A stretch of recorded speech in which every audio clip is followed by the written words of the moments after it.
आज जिला कांग्रेस कमिटी तरफ जो BLA2 BLA1 माध्यम BLA2 भाई मानू जो मान सीटी अच्छी से आज गोटे तालीम देवार कार्यक्रम करा तालीम कार्यक्रम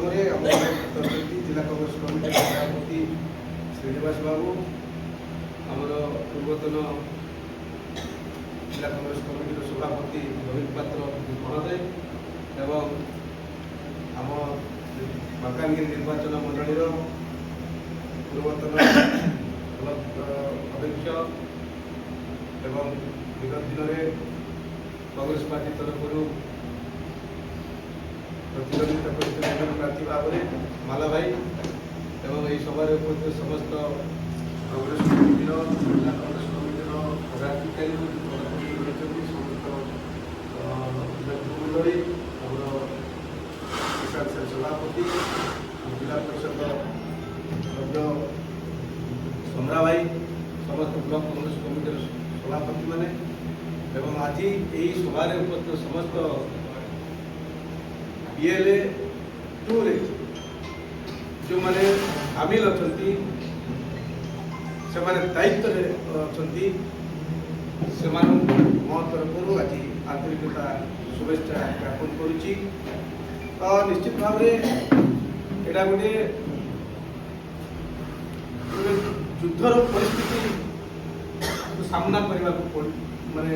आम पाखरे पहुंची जाइए आम दल तरफ सदा सर्वदा ये SI उपरे ही आजिकल कार्यक्रम चर्चा चलती भुवनेश्वर स्तर में आमको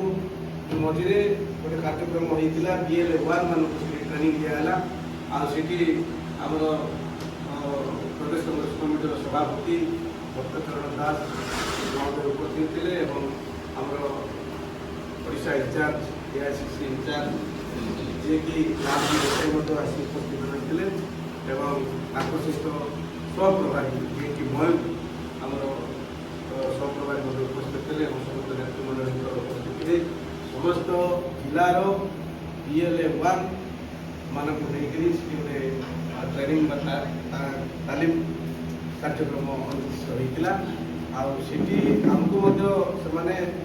निर्देश देते जो SIR जो बीजेपी सरकार अच्छा बीजेपी दल आज ओडिशा सरकार केंद्र में सरकार से सब चेष्टा कर भाव में अन्य दल मान सपोर्टर मान जे मैंने रही कर्मकर्ता अलग दल नेतृमंडल रही समर्थक रही केमती यही जो भोटर तालिका माध्यम बाद देवाई से प्रयास करू आमे से चर्चार कसरत चलाई आम कांग्रेस पार्टी तरफ कसरत चली जे एटा को केमती टिकी भाव में जो आम BLA1 जो मैंने रही आम मान दायित्व देते मो अच्छी चित्रकोना निर्वाचन मंडल BLA1 दायित्व अच्छी एजेंट भाव में अच्छी माला भाईना अच्छा मालकानगिरी निर्वाचन मंडल BLA1 बूथ लेवल एजेंट हेले आमको जो ट्रेनिंग देते ये जो वर्तमान जो चली तालिका अंतर्भुक्त जो चली जगि तदंत कर जो ऑफिसर जाऊँगी तार सविशेष विवरण मागिब देख से भितर बहुत से माने कांग्रेस पार्टी जो कर्मकर्ता रही जो कर्मी रही आगे से डिलीट करने चेष्टा कर भाव में अनेक राज्य विगत दिन में 5टी राज्य जो इलेक्शन है से बहुत लोक माने भोटर तालिका से कटा जाता 52 लक्ष लोक कटा बर्तमान एवं भाव से काटुंट आम सजग रहा पड़ो जो BLA2 जो भाई मैंने अच्छा जो ऑफिसर आपंकर बूथ को जाऊँ सहित पिछा सहित रहा जदि आमर समर्थक सीट जदि अच्छा समर्थक प्रत्येक बूथ तो आम समर्थक अच्छा से देखिए ତାଙ୍କର ମଧ୍ୟ ରହୁଛନ୍ତି ଏଜେଣ୍ଟ ତାଙ୍କର ମଧ୍ୟ ରହୁଛନ୍ତି ସେମାନେ ଜାଣିଛନ୍ତି ଯେ କୋଉ ଲୋକ କଂଗ୍ରେସର କୋଉ ଲୋକ ବିଜେଡିର କୋଉ ଲୋକ ବିଜେପି ସେମାନେ ଚିହ୍ନଟ କରିଦେଉଛନ୍ତି ଚିହ୍ନଟ କରିଦେଲା ପରେ ସେମାନଙ୍କୁ କୌଣସି ସୂତ୍ରରୁ ସେମାନଙ୍କୁ ସେଠୁ ବାଦ ଦେଉଛି ଏଟାକୁ ଆମେ ତଦନ୍ତ କରିବାକୁ ପଡ଼ିବ ତାପରେ ସେମାନେ ତାଲିକା କଲା ପରେ ତାର ସବିଶେଷ ବିବରଣୀ ତଥ୍ୟକୁ ଆମେ ଚେକ୍ କରିବାକୁ ପଡ଼ିବ ଯେ ଏତିକିଟା ଭୋଟର ଲିଷ୍ଟ ଆମ ପାଖରେ ଥିବ ଭୋଟର ଲିଷ୍ଟ ଦିଆଯାଇଛି ନା ଭୋଟର ଲିଷ୍ଟ ଦିଆଯାଇଛି ନା ୱାର୍ଡ ୱାଇଜ ଭୋଟର ଲିଷ୍ଟ ଦିଆଯାଇଛି ସେ ଭୋଟର ଲିଷ୍ଟ ସହିତ ଏବେ ଯୋଉ ଭୋଟର ଲିଷ୍ଟ ନା ଚଳିବ ସେ ଭୋଟର ଲିଷ୍ଟକୁ ଆମେ ତର୍ଜମା କରିବା କମ୍ପେୟାର କରିବା ଯେ ସେ ଭିତରେ ଅଳ୍ପ ଅଳ୍ପ ଲୋକ ନାଁ ଥିଲା ବର୍ତ୍ତମାନ ଏ ଲିଷ୍ଟରେ ସେମାନଙ୍କ ନାଁ ଅଛି କି ନାହିଁ ସେଟା ଆମେ ଦେଖିବା ଯଦି ନାହିଁ ତାହେଲେ ଆମେ ତାକୁ 6 ନମ୍ବର ଫର୍ମ ଏଟା 6 ନମ୍ବର ଫର୍ମ ଆଉ ଗୋଟେ କଥା ଯଦି ବହୁତ ଦିନ ତଳେ ଯୋଉ ଆମର ତାଲିକା ହେଇଥିଲା ଭୋଟର ତାଲିକା ତା ସଂଶୋଧନ ହେଇଥିଲା ଏବଂ ନୂତନ ଭାବରେ ଅନ୍ତର୍ଭୁକ୍ତ କରାଯାଇଥିଲା ନୂଆ ଭୋଟର ତାଲିକା ତିଆରି ହେଇଥିଲା ଆଉ ବର୍ତ୍ତମାନ 18 ବର୍ଷ କାହାର ହେଇଗଲା 18 ବର୍ଷରୁ ଅଧିକା କୋଉମାନେ ହେଲେ ସେମାନଙ୍କୁ ଅନ୍ତର୍ଭୁକ୍ତ କରାଇବାକୁ ପଡ଼ିବ ନହେଲେ ସେମାନେ ବାଦ ପଡ଼ିବେ ଆଉ ଯଦି ବି ଯୋଉମାନେ ଆନ୍ଧ୍ର କି ଅଲଗା କୋଉଠି ରାଜ୍ୟରେ କାମ କରିବାକୁ ଯାଇଥିଲେ ତାଙ୍କୁ ମଧ୍ୟ ଯୋଗାଯୋଗ କରି ତାକୁ ଆସିବା ପାଇଁ ଆମକୁ କରିବାକୁ ପଡ଼ିବ ଯିଏକି ଆମ ସମର୍ଥକ ହଉ କି ଅଲଗା ସମର୍ଥକ ଯେ ଯାହାର ଗୋଟେ ଭୋଟ ଦେବାର ଗୋଟେ ସମ୍ବିଧାନ ଅଧିକାରରୁ ତାଙ୍କୁ ବଞ୍ଚିତ କରିବାକୁ ହବ ସେଥିପାଇଁ ଏଇ ଯୋଉ ନୂତନ ଭାବରେ ଅନ୍ତର୍ଭୁକ୍ତ କରିବା ପାଇଁ 6 ନମ୍ବର ଫର୍ମଟା ଆପଣମାନଙ୍କୁ ଦିଆଯାଇଛି ଯଦି ଯୋଉ ଲୋକଙ୍କର 18 ବର୍ଷରୁ ଅଧିକା ହେଲା ତାଙ୍କୁ ଏ 6 ନମ୍ବର ଫର୍ମ ଫିଲଅପ କରିଦେବ ସେମାନେ ତ କରିବେ ଯୋଉମାନେ ଯାଇଛନ୍ତି କିନ୍ତୁ ଯାହା ଛାଡ଼ିଦେଲେ କି ତାକୁ ବାଦ ଦିଆଯାଉଛି ବୋଲେ ଏଇ ଫର୍ମଟା ତାକୁ ଏ ଆକୁ 18 ବର୍ଷ ହେଲା ଆଜ୍ଞା ଆକୁ ଅନ୍ତର୍ଭୁକ୍ତ କର ବୋଲି ତାଙ୍କ ପାଖରେ ସାମିଲ କର ଏଇଟା ହଉଛି 6 ନମ୍ବର ଫର୍ମ ହଉଛି ନୂତନ ଭାବରେ ଅନ୍ତର୍ଭୁକ୍ତ କରିବା 6 ନମ୍ବର ଫର୍ମ ଜଗତାଲି ହେଲେ ଏ ଫର୍ମଟା ହଉଛି ଜଗ ତାଲିକା ବା ଅନ୍ତର୍ଭୁକ୍ତ କରିବା ପାଇଁ ନୂତନ ଭାବରେ ଯୋଉମାନଙ୍କର ଭୋଟର ଲିଷ୍ଟ ନା ଥିବ ସେମାନଙ୍କୁ ଏଇ ଫର୍ମରେ ଆମେ ଲେଖିକି ସାମିଲ କରିବାକୁ ଆଉ ସେମାନେ ତ କରିବେ କିନ୍ତୁ ଏଇଟା କୋଉ କେସରେ କୁହାଯାଉଛି ଯୋଉମାନଙ୍କୁ ଛାଡ଼ି ଦେଇଥିବେ କି ଯେମାନଙ୍କୁ ସେମାନେ ଯଦି ଆମର କଂଗ୍ରେସ କର୍ମୀ ହେଇଥିବେ କି ଆମ କଂଗ୍ରେସ ହେଇଥିବେ ସେମାନଙ୍କୁ ଜାଣିଶୁଣି ମଧ୍ୟ ସେମାନେ ନ ଦେବା ପାଇଁ ଚେଷ୍ଟା କରିବେ ସେଠି ଆମେ ଜୋର ଦେଇକି କହିବାର ଯେ ଏଇ ଲୋକଙ୍କର 18 ବର୍ଷ ଅଧିକା ହେଇଛି ଭୋଟର ଆଧାର କାର୍ଡ ହେଇକି ଆଉ ଏ ଅନୁସାରେ କର କି ଜନ୍ମ ସାର୍ଟିଫିକେଟ ହେଇକି ଦେଖ ତାର ହେଇଗଲା ଆକୁ ଅନ୍ତର୍ଭୁକ୍ତ କରିବାକୁ ପଡ଼ିବ 6 ନମ୍ବର ଦେବା ତାପରେ ଆଉ ଗୋଟେ ଫର୍ମ ରହିଲା 7 ନମ୍ବର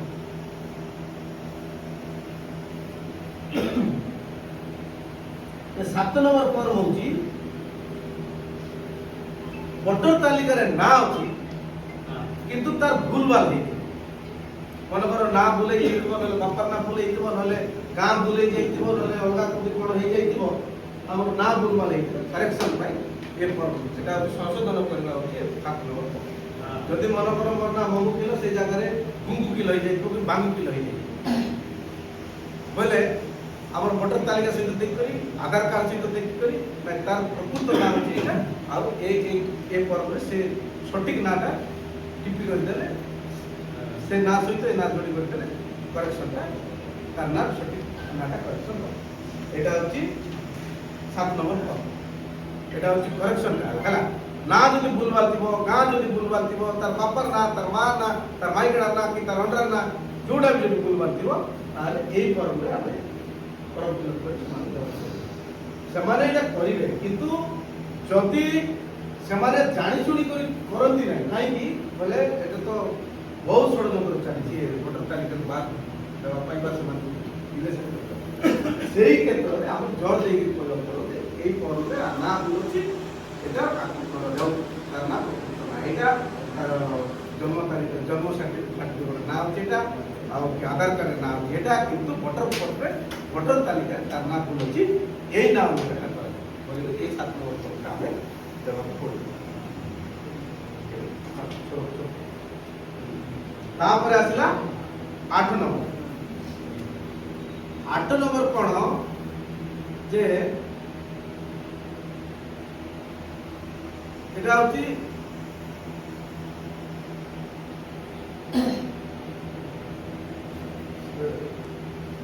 ସ୍ଥାନାନ୍ତରଣ କରିବା ପାଇଁ ଯଦି ଆମେ ଏଇ ଜାଗାରେ ଅଛୁ ଏବେ କ'ଣ ହଉଛି ଏଠି କିଛି ଦିନ ଗଲା ପରେ ଆମେ ଏଇ ଜାଗାରେ ରହିଲୁ କିଛି ଦିନ ଗଲା ପରେ ଆମେ ଆଉ ଗୋଟେ ଜାଗାରେ ଯାଇକରି ଘର ଦ୍ୱାର କରି ରହୁଛୁ କି ପିଲାମାଇକିନା ଧରିକରି ସେ ଜାଗାରେ ଯାଇକି ରହୁଛୁ କି ଚାକିରି ଉଦ୍ଦେଶ୍ୟରେ ହଉ କି କାମ କରିବା ଉଦ୍ଦେଶ୍ୟରେ କି ସେଠି ଆମେ ସ୍ଥାୟୀ ବାସିନ୍ଦା ହେଇଗଲୁ କିନ୍ତୁ ଆମର ଭୋଟର ଲିଷ୍ଟରେ ନାଁ ଅଛି ମାଲକାନଗିରି ମୁଁ ରହୁଛି କୋଉଠି ଚିତ୍ରକୋଣ୍ଡା କି ମାଥିଲି ହେଲେ ଯେତେବେଳେ ବି ଇଲେକ୍ସନ ହବ ଆମେ ସେଠି ବି ଦୌଡ଼ି ଧରି ଆସୁଛୁ ଭୋଟ ଦେବାକୁ ନହେଲେ ତ ସେଠି ଆଲାଉ ନାହିଁ ନା ପୁରାଇବି ସେଠି ମାଥିଲି ତୋର ନାଁ ଥିବ ଏଠି ମାଥିରେ ଭୋଟ ଦେବ ପୁରାଇବି ସେଇ କେସରେ ଆମେ ଯଦି ପ୍ରକୃତରେ ମାଲକାନଗିରି ଥିଲୁ ବର୍ତ୍ତମାନ ଆମେ ଯାଇକି କୋଉଠି ଚିତ୍ରକୋଣ୍ଡାରେ ବସବାସ କରି ଘର ଦ୍ୱାର କରି ବସବାସ କରି ଅଛୁ କି ମାଥିରେ ବସବାସ କରି ଅଛୁ ହେଲେ ସେଇ ଜାଗାରେ ବହୁତ ଲୋକ ଆମର ଅସୁବିଧା ହଉଛି କ'ଣ ଲୋକଙ୍କର ଅସୁବିଧା ହଉଛି କେତେ ଭୋଟ ଦେବାକୁ ଯାଉନା କେତେ କିଏ ଯିବ ମୁଁ ତ ଏଠି ରହିବିନି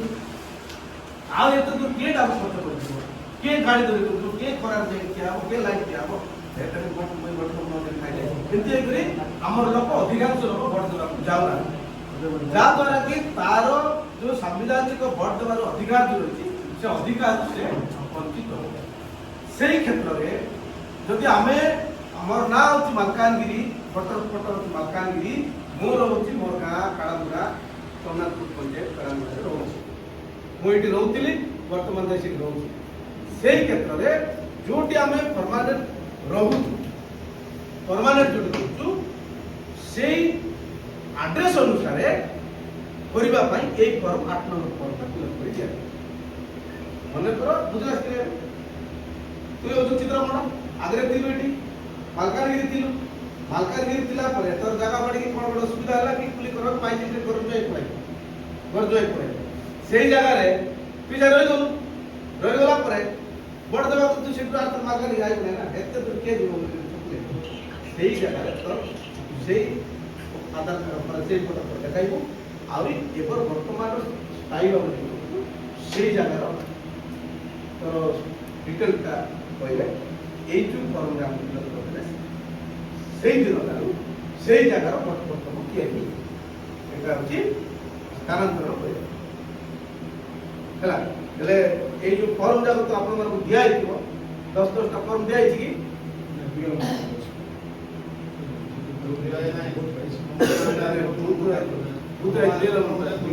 ସେମାନଙ୍କ ପାଖରେ ଅଛି ବୁଥ୍ ଲେଭେଲ ଅଛି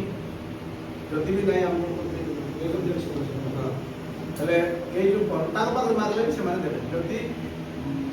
ଦିଆହେଇଛି ସେ ଯଦି ନହେଲେ ହେଲେ ଏଇଟା ହେଉଛି କାର୍ଯ୍ୟକ୍ରମ ଆଜିର କାର୍ଯ୍ୟକ୍ରମ ଆମର ମହାଯୁଦ୍ଧ ଗୋଟେ ହବ ମହାଲଢ଼େଇ ହବ ପଞ୍ଚାୟତ ନିର୍ବାଚନ 2027ରେ ଆସୁଛି ତାକୁ ଆମେ ଆଖି ଆଗରେ ରଖି ଏଇ ଯେଉଁ କାର୍ଯ୍ୟକ୍ରମ ଯାକ ଆମ ଦଳୀୟ ତରଫରୁ କାର୍ଯ୍ୟକ୍ରମ ଯାକ ଏଇଟା ଆୟୋଜନ କରାଯାଇଛି ଏଇଟା ବହୁତ ଗୁରୁତ୍ୱର ସହିତ ଏଟାକୁ ଆମର କଂଗ୍ରେସ ପାର୍ଟି ତରଫରୁ ନିଆଯାଇଛି ଯେଉଁଟାକି ଆମେ ବିଗତ ଦିନରେ ଅନ୍ୟ ରାଜ୍ୟମାନଙ୍କୁ ଆମେ ଧୋକା ଖାଇଛୁ ଅନ୍ୟ ରାଜ୍ୟମାନଙ୍କୁ ଏଇ ଯେଉଁ ସେଠି ଆମ ସଚେତନତା ଅଭାବ ଯୋଗୁଁ ସେଇ ରାଜ୍ୟମାନଙ୍କରେ ଆମର ଯେଉଁ କର୍ମୀମାନେ ଥିଲେ ଯେଉଁ ନେତୃମଣ୍ଡଳୀର ଯେଉଁ କର୍ମୀମାନେ ଥିଲେ ଯେଉଁ ସମର୍ଥକମାନେ କଂଗ୍ରେସ ପାର୍ଟି ଥିଲେ ସେମାନଙ୍କର ଅଧିକାଂଶ ଲୋକଙ୍କର ଭୋଟର ତାଲିକାରେ ବାଦ ଦିଆଯାଇଥିଲା ଭୋଟର ତାଲିକାରେ ନାଁ ଉଡ଼ାଇ ଦିଆଯାଇଥିଲା ଯାହାଦ୍ୱାରା କି ଆମେ ଅନେକ ମାତ୍ରାରେ ଅନେକ ସଂଖ୍ୟାରେ ଆମେ ଭୋଟରୁ ସେଠି ପରାଜିତ ହେଇଛୁ ସେଥିପାଇଁ ଏଟାକୁ ଆମେ ଗୁରୁତ୍ୱର ସହିତ ନେବା ଆଗାମୀ ଆସନ୍ତା 2027 ମସିହାରେ ଯେଉଁ ନିର୍ବାଚନ ପଞ୍ଚାୟତ ନିର୍ବାଚନ ହେବ ମୋର ସମସ୍ତଙ୍କୁ ମୋର ଅନୁରୋଧ ମୋର ବିଏଲ୍ଏ ଭାଇମାନେ ମୋର ବ୍ଲକ ସଭାପତି ଭାଇମାନେ ଆମେ ସମସ୍ତେ ଟିକେ ଚେଷ୍ଟା କରିବା ତାହେଲେ ଆମେ ଆଗାମୀ 2027 ଯେଉଁ ପଞ୍ଚାୟତ ନିର୍ବାଚନ ଏଇଟା ଆମେ ଆମ ଆଖି ଆଗରେ ଜଳ ଜଳ ଦିଶୁଛି ଏବେ ଯେଉଁ ଆମର ଦିଲ୍ଲୀରେ ଯନ୍ତର ମନ୍ତର ଭବନରେ ଯେଉଁ ଲିକ୍ ପରୀକ୍ଷା ପେପର ଲିକ୍ ଯେଉଁ ହେଇଥିଲା ସେଠି ହଜାର ହଜାର ଲକ୍ଷ ଲକ୍ଷ ଲୋକ ସେଠି ଯେଉଁ ଏଇ ବିଜେପି ବିରୋଧରେ ବାହାରିଥିଲେ ଆପଣମାନେ ଦେଖିଥିବେ ଆଉ ସେଇ ଜାଗାରେ ଅନେକ ଯୁବକ ଯୁବତୀମାନେ ଯେଉଁଠି ଥିଲେ ସେମାନେ ପ୍ରତିବାଦ କରୁଥିଲେ ସେମାନଙ୍କୁ ମାରି କରି ଏମାନେ ହତ୍ୟା କଲେ ପୋଲିସ ତାଙ୍କର ପୋଲିସ ଗୁଣ୍ଡାବାହିନୀମାନଙ୍କୁ ଲଗାଇକରି 21 ଜଣ ସେଠି ପ୍ରାଣ ହରାଇଛନ୍ତି 21 ଜଣ ପ୍ରାଣ ହରାଇଛନ୍ତି ତାଠୁ ଅଧିକା ଲୋକ ମାନେ ଆହତ ହେଇଥିଲେ ସେମାନେ କିଭଳି ଭାବରେ ନିର୍ମମ ଭାବରେ ମାରୁଥିଲେ ଯୋଉ ବାଡ଼ିରେ କଣ୍ଟା ଲୁହା କଣ୍ଟା ତିଆରି କରି ସେ ଲୁହା କଣ୍ଟାରେ ତମ ମୁଣ୍ଡ ନାହିଁ ତମ ପେଟ ନାହିଁ ଗଣ୍ଠି ନାହିଁ ଯୋଉଠି ଇଚ୍ଛା ସେଠି ମାର ବହୁତ ଲୋକ ମରିଗଲେ 21 ଲୋକ ସେଟାକୁ ଆମର ବିରୋଧୀ ଦଳ ନେତା ମାନ୍ୟବର ରାହୁଲ ଗାନ୍ଧୀ ବାରବାର ପାର୍ଲାମେଣ୍ଟରେ କଥାକୁ ମାନେ ସେମାନଙ୍କର ନ୍ୟାୟ ଦାବି କରୁଛନ୍ତି ଏବଂ ଯୋଉ ଲୋକ ମରିଯାଇଛନ୍ତି ତାଙ୍କୁ ଗୋଟେ କୋଟି ଲେଖାଏଁ କ୍ଷତିପୂରଣ ଦେବାର ବ୍ୟବସ୍ଥା କରାଯାଉ ବୋଲି ଆମ ମାନ୍ୟବର ରାହୁଲ କହିଛନ୍ତି। ନିଶ୍ଚିତ ଭାବରେ ଆମ ଆଖି ସାମ୍ନାରେ ଜଳ ଜଳ ଭାବରେ ଦିଶୁଛି ଆସନ୍ତା 2029 ମସିହାରେ ଯୋଉ ଇଲେକ୍ସନ ହବ एमएलए इलेक्शन और से इलेक्शन में निश्चित भाव रे दिल्ली रे सेंट्रल रे कांग्रेस रो सरकार गठन हो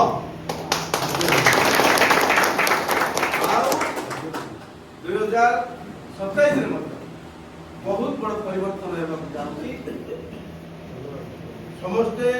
ओडिशावासी भारतवासी समस्ते जानिचंती जे बीजेपी सरकार 2 वर्ष काल रे कोन प्रतिश्रुति देइची आउ वर्तमान कोन करछि खाली रंग परिवर्तन करबा छडा किछि काम होई नै गोटिए भी नया योजना करछि आपण माने जदि गोटे योजना कला कोन सुभद्रा योजना कला सेही सुभद्रा योजना रे जो हिताधिकारी माने सेठी अंतर्भुक्त हेबा कथा सेही हिताधिकारी माने अंतर्भुक्त हेनाती तांकरी बाची करी तांकरी बीजेपी रो माँ मानकु बीजेपी रो भौणी मानकु बीजेपी रो स्त्री तांकरी स्त्री मानकु तांकरी भौणी मानकु तांकरी माँ मानकु सेठी ठीक बीजेडी जो ढांचारे कार्य करथिला ए बीजेपी मध्ये सेही ढांचारे कार्य करछि किंतु निश्चित भाव रे एटा परिवर्तन रो जड़ जड़ भाव परिवर्तन हेबार हम आखियारे दिसुछि निश्चित भाव परिवर्तन हेबो किंतु सहयोग कामना करछु समस्त हम एकजुट तार मन भितर वाद विवाद देखि जातो आम व्यक्तिगत भाव वाद विवाद थाई पारे किंतु दलीय भाव में हम समस्त एक चलिबा एवं आगामी 2027 निर्वाचन जिले जिला परिषद କରିବା ସରପଞ୍ଚ କରିବା ୱାର୍ଡ ମେମ୍ବର କରିବା ସମିତି ସଦସ୍ୟ କରିବା ଏବଂ ମାଲକାନଗିରି ଜିଲ୍ଲାରେ ଜିଲ୍ଲା କଂଗ୍ରେସର ଜିଲ୍ଲା ପରିଷଦ ଚେୟାରମ୍ୟାନ୍ ଏବଂ ବ୍ଲକରେ ମଧ୍ୟ କଂଗ୍ରେସର ବ୍ଲକ ଚେୟାରମ୍ୟାନ୍ ବହୁତ ବହୁତ ଧନ୍ୟବାଦ। ଆମେ ସମସ୍ତେ ବୁଥ ସ୍ତରରେ ନୂଆ କର୍ମୀ ସୃଷ୍ଟି କରିବୁ ଆମେ ସମସ୍ତେ ସଂଗଠିତ ରହିବୁ ଆମେ ଦଳକୁ ଶକ୍ତିଶାଳୀ କରିବୁ ଆମେ କୌଣସି ବିଶୃଙ୍ଖଳାକୁ ପ୍ରଶ୍ରୟ ଦେବୁ ନାହିଁ। ଧନ୍ୟବାଦ।